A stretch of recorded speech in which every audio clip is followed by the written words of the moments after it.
Welcome to Engage Your Tribe, a podcast about the art and science of audience engagement. I'm Jeremy Shere, and my guest today is Eileen Gilbertson, VP of Marketing at Meetup. Eileen, it's great to see you. Great to have you on the show. It's great to see you and great to be here. Thank you for inviting me. You're quite welcome. So tell us a little bit about your background as a marketer and about Meetup. So I've been in performance marketing, mainly consumer marketing. I've done a little bit of B2B here and there, but mainly direct to consumer. I started in publishing, and I've worked for big companies, and I've worked for startups, and now I'm at Meetup, which is kind of in the middle. It has a startup feel, but it's still it was founded in 2002. So we are on June will be our 20th anniversary. So it's not quite a startup when you're 20 years old. So it's got a nice history, which is amazing.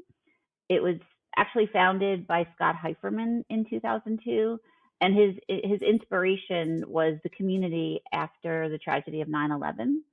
He looked around, he lived in New York City at the time, and he looked around, and in New York at that time, people were talking to each other on the street, and obviously a sense of community where people were coming together in New York, obviously in the United States and even around the world to support each other. And it was that response that kind of gave him the inspiration for Meetup. He wanted to build a platform where people could connect to each other and connect to each other over, common interests, whether it's an activity, a goal, whether it's health or fitness, or even just playing games together. So, and Meetup continues to bring people together, and we do it online as well as in person. In person was our obviously our focus for until the pandemic, and then we expanded to online, and it's actually been a really great experience for a lot of people. That's great. That's a great kind of origin story, and I think we really need ways to bring people together. People are so much at each other's throats these days. Everything is so divided, and with COVID, people just not able or not feeling like they're able to be around each other. We need to get back to that desperately. Yeah, and I mean, honestly, that's the thing that people, when they join a Meetup group, they find they're joining it for, they want to be a coder, or they like sci-fi, or cosplay games or things like that. And then so the other things don't matter, because they're just coming together for their common interests. And I think, like you said, that's the thing. Like, there are things that people have in common, and to focus on all the divisive stuff is really not necessary, because there's always something that you have. Like, you and I, we love our dogs. Like, so there's something that we have in common automatically. And when you walk into a Meetup event, you know that you're going to an event where all of these people either love their dogs, or, love Dungeons and Dragons, or love yoga, and whatever it is. So you're not really caring about who they voted for or what they like or dislike. You're just thinking about, like, oh, I like yoga and they like yoga, so namaste. Yeah, right. That's all it takes usually to connect with someone, just something in common. And you don't need to automatically go to the place, well, where do we disagree? Right. What are your views on this? It's you don't have to go there. No. It's not always necessary. So, okay. Well, I know another way that you guys create community and connection is through your podcast. It's called Keep Connected, and it's hosted by your CEO, David Siegel, right? I hope I'm getting that right. Okay. Okay. So first, why did you guys start a podcast? So we really started thinking about our content, and this is all, post-pandemic. We started a Meetup group called Meetup Live, which now has over 98,000 members of that Meetup group. It's the largest group on Meetup. And just the reaction we got to that, to all the programming and content we've done there. So we have everything. We started it to kind of show people during the pandemic how they can still build community and be together, even though we were apart. It was during lockdown, so people were moving online and just bringing their groups online, and so they could still be connected. And so that was the main reason for that, to just share best practice, share best practices, if I could say the word practices, and also just share success stories, the organizers that were doing it right, and just all the tips that they had. And even some of them liked it better. They were able to expand their audience. So we were seeing the stories, and we expanded that also from stories about organizers, as well as, baking demos and all kinds of different topics. It wasn't just, we expanded it out of just kind of best practices and tips. There were real stories. So we thought we could build our brand awareness and start a podcast and tell these stories and bring these tips on building community as well, not just a meetup group, but also building community. And, people are so lonely, like loneliness and friendship. Yeah. We had a meetup group. We had a meetup live event that was called Making Friends as an Adult. It had 11,000 RSVPs. That's wow. Our largest RSVP to an event on Meetup Live. And we were like, whoa. And last year, or 2021, we're in 2022 now. Last year, friends was the most searched term on Meetup. Now, before the pandemic, it was like hiking, yoga, that type of thing. And this past year, it was friends. So we have so many different guests from that talk about friendship, happiness. One of our biggest guests, our biggest podcast episodes was a man named David Good. He's a meetup organizer, and he started out. He went to Meetup to make friends. He's an introvert, and then he ended up being a meetup organizer. So he just went to Meetup to be a member. I think he went to a gaming event, and then he saw the power of Meetup, and he wanted to help other people like himself who were lonely and, kind of introverted and didn't want to go out. And he built his and it's an introvert group. So, and he also has gaming groups and things like that. But he talks about how, I think, people meet and get married. It's crazy. And so you go for a gaming group and you meet your life partner. So yeah, there are lots of great stories around that, which is one of the wonderful things. So the podcast, we wanted to bring these stories, and that was, so we have experts in community, like we have the CEO of Nextdoor, we have the CEO of Daybreaker, but then we have like David Good, as I mentioned, just meetup organizers who have used the power of Meetup to bring people together.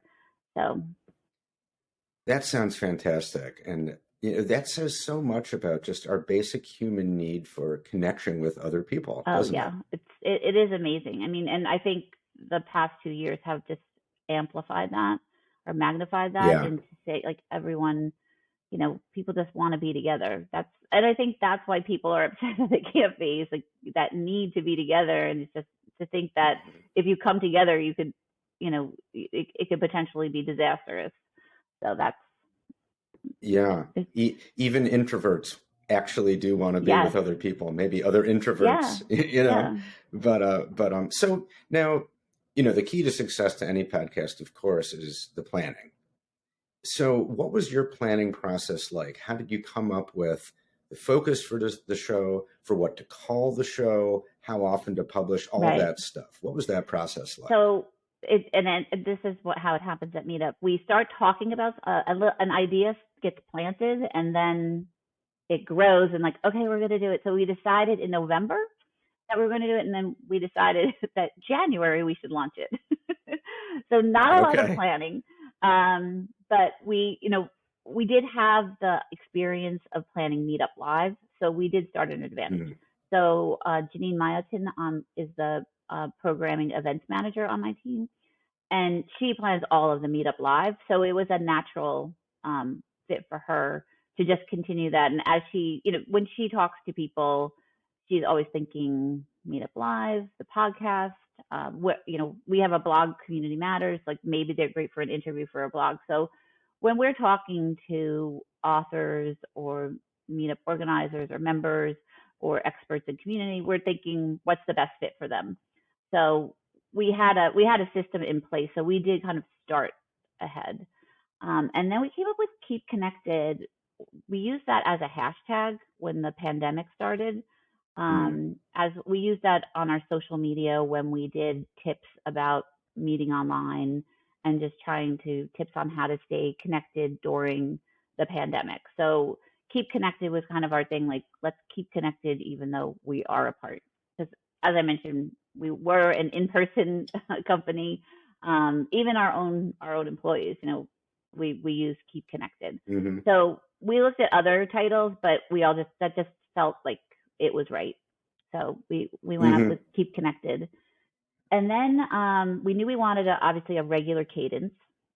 We wanted to make sure we were continually putting out episodes and not a weird kind of thing. We went with every other week.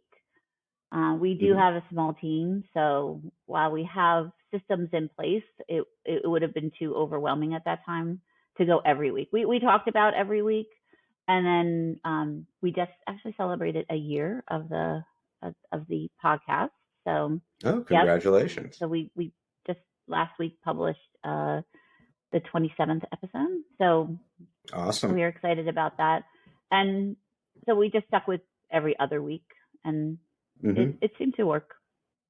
We haven't we're not expanding it to every week yet. Right. I get that question a lot from people. Well, how often should we publish? And it really comes down to what feels right to you, what's going to connect with your audience, right? What you can reasonably handle. Because it's really important that once you start a cadence, you stick with it. Right.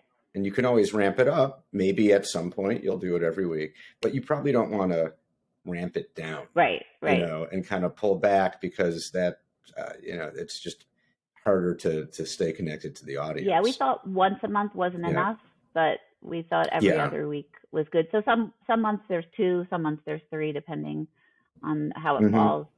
And then as far as the planning, Janine does the research and puts together a document for David to review, and then he comes up with the questions. So we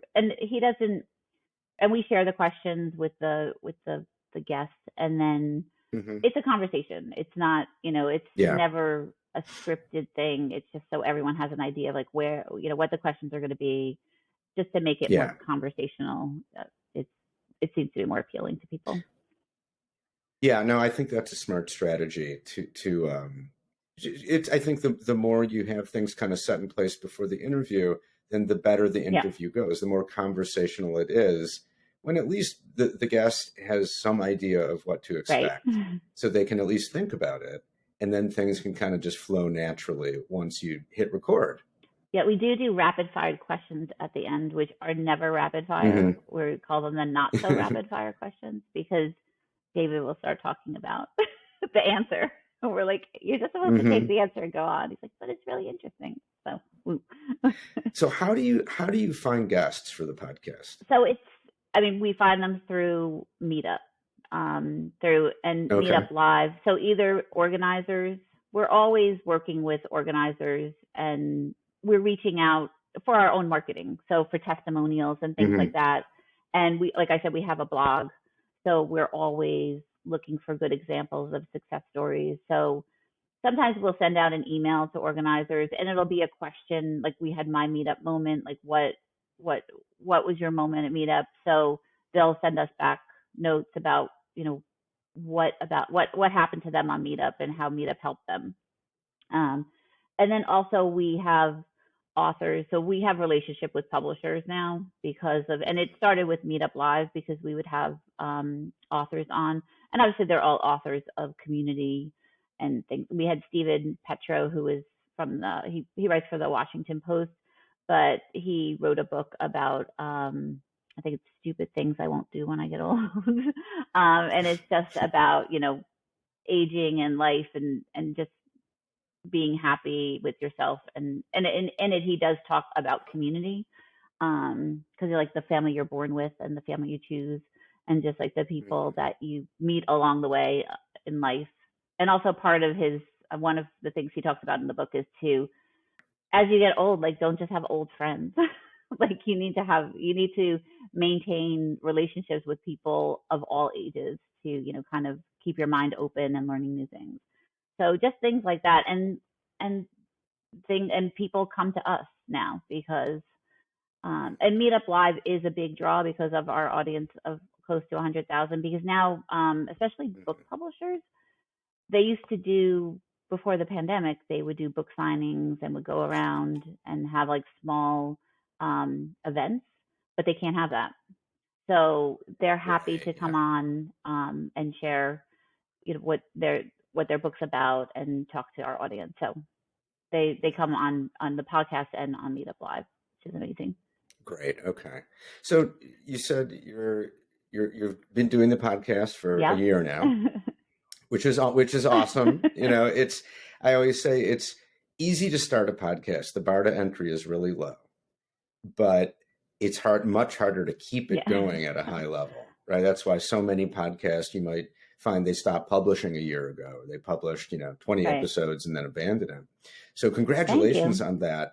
And looking back over the year, what have you learned about producing a podcast? Like, what's something that you guys do now that maybe you weren't doing at first, or something you were doing that you no longer do? How is that, how has that changed? I honestly don't think we've changed much. We kind of, we brought a system together. I guess what we originally, one thing that we did learn is that, so we planned things out. So we would record like 2 or 3 ahead of time. And then, but things happen. So like, the best laid plans. So when Nomadland was nominated for an Academy Award, that's based on a Meetup group, believe it or not. So we're like, hello, we need to get these people on. And like I said, Janine is a magician, and she worked all of her contacts, and we got 2 of the stars. They're not the stars, but they put 2 of the people that were in the movie that were actual nomads. So, and the founder of the Meetup group on our podcast. And so, of course, we had to rearrange everything. So I don't think we thought that would ever happen. Like, we didn't really think about that there would be these opportunities that, certainly the Academy Awards, we didn't think we'd have anything associated with that. Yeah, right. So so then we had to rearrange everything. So you have to be nimble and not, like, our schedule couldn't be like set in stone. So we had to move some things that we had, and we had to quickly turn around the episode. We had, I think, a week to do that, which normally we have at least, 2 weeks to do it. But so that was one thing that was unexpected that happened that we had to adjust to. So. Yeah, right. It's, of course, you do want to plan ahead, right? You don't always want to be scrambling. Like, we have to publish in 3 days. What are we doing? But like you say, it's good to be nimble. Yeah. And if something comes up, to be able to have a process in place so you can quickly pull things together. And so, by the way, do you mean that movie was based on a Meetup group, or like about discussions that were happening? So there is a Meetup group, and of course I can't think of the name on the top of my head, but that was about van life, the nomad life. Oh, and okay. They're still an active group, and wow. Of course, I didn't think I was going to talk about this. I can't think. His first name's Bob. He was the founder of it, and he's in the movie. Oh, wow. And I think the current cool. organizer of the group was in it. She was in it as well. And they talked to us from like a storage unit somewhere like they were on the road. They're legit. Wow. Yeah. That's really cool. Wow. Okay. So how is the podcast going? Like, how do you measure, how well it's doing? So we're doing this for brand awareness. So our biggest, like, we look at month over month growth. So last month we saw a 25% growth, which was a big month. So that is one of the factors. Obviously, we look at downloads for each episode. We want to see, if they're, if they're, all of a sudden they're all going down, that's not good. And, not everyone is as popular. Right. Obviously, one of the things that gets downloads and listens for your podcast is who your guest is and what their following is. So you need them to agree to promote it on their social media or in their newsletter or whatever vehicles they have to help you promote it. And we promote it through Meetup. We send out push notifications whenever a new podcast comes out. But so we're looking for that growth and the sustained, what the downloads per episode are. And then we look at our demographics. One of the reasons we wanted to do this is, we want to continue to bring in younger new blood. Obviously, Meetup's been around for 20 years, and we want to make sure the next generation knows of the benefits of, participating in Meetup groups. And so we look to see like what our demographic is, if it's where we're skewing. And right now we're 40% under 34. So that's a good portion that's under 34. We like that. So we hope we're getting out to a new audience as well. And then the other thing is that people are coming to us to be guests. So then someone's hearing it. Right. Yeah. Indeed. I obviously it's when you look, it's good to see the listener numbers are trending in the right direction. I often tell people, especially early on when you're just starting out, don't get too hung up on the numbers because, podcast statistics there's an art and a science to it. And if you get too hung up on the numbers, you can get easily discouraged, right? We thought we'd be over here, but we're not getting enough. And what are we doing wrong? We have to change everything. I think it's a long-term play, right? Like most things, you have to do it consistently and establish your voice and kind of the brand of the podcast and promote it consistently. And I think if you do that over time and you're constantly trying to improve how you connect with the audience you're trying to connect to, then you will grow your numbers. But I personally think it's a mistake to get too focused on the numbers, every day. How are we doing? Are we hitting every benchmark? When a new episode comes out, we certainly look at the first few days because that's a big indicator. But especially in the beginning, we were just, putting them out. Our third episode was the one that I mentioned, David Good, and that one flew up. We didn't reach that number for a couple episodes after. We were like, whoa, everyone loves us. But it was honestly his connections and the topic. Yeah. But you can't do the same topic every time, so you have to find other interesting things to talk about too. Right. Absolutely. Okay. So to shift gears a little bit, just a couple questions at the end. What's a marketing trend or channel or idea that you think is a little bit overrated? Okay, this probably isn't going to be popular. And I have to put in the caveat that obviously I look at things through the lens of an acquisition marketing team. So I'm looking at performance-based CPA. So I think overrated is TikTok and trying to monetize TikTok, especially in its current form. We are looking into it because it's huge, so we would be silly not to, but probably more of a brand awareness play. We're on Snapchat, but we fully use that for brand awareness only. We don't use that as an acquisition channel.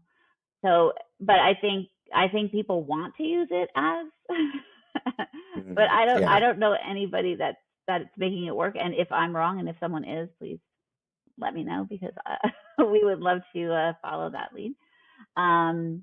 So yeah, I just think it's great, and I know people have built businesses off it.